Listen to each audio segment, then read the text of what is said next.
Nagkamali ba ang Supreme Court sa desisyon nitong unconstitutional ang Articles of Impeachment? Alamin natin.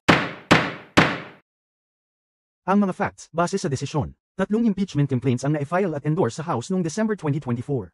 Hindi ito inaksyonan ng House hanggang magtapos ang 19th Congress noong February 5, 2025. Noong February 5, habang nasa session ng Kongreso, at bago matapos ang 19th Congress, na-file ang 4th impeachment complaint ng at least 1/3 ng House. Ayon sa Supreme Court, ang 3 complaints na ito ay pasok sa period ng pag-include sa order of business at referral sa Committee on Justice. After February 5, hindi na maaaring aksyonan ng House ang 3 complaints dahil tapos na ang Kongreso. At dahil hindi ito inaksyonan ng House, ang mga ito ay deemed dismissed, at ibig sabihin ay na-initiate na ang impeachment proceeding sa pagtatapos ng 19th Congress noong February 5.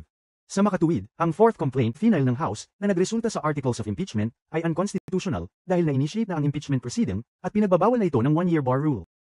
Ngayon, ang mga tanong na kailangang linawin ng Supreme Court.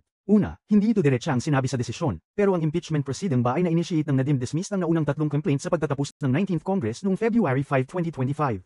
Pangalawa, kung oo ang sagot, hindi ba ibig sabihin na noong final ang 4th complaint, hindi pa deemed dismissed ang naunang 3 complaints, at hindi pa initiated ang proceeding, at ibig sabihin, hindi pa pinagbabawal ng 1-year bar rule ang 4th complaint? Pangatlo, kung ang 4th complaint ay final habang nakasession pa ang Kongreso, at bago pa ma-deemed dismiss ang naunang 3 complaints, bakit hindi isinaalang-alang ang 4th complaint sa pag-determine kung kailan na-initiate ang impeachment proceeding? Ang sagot sa mga tanong na ito ang lilino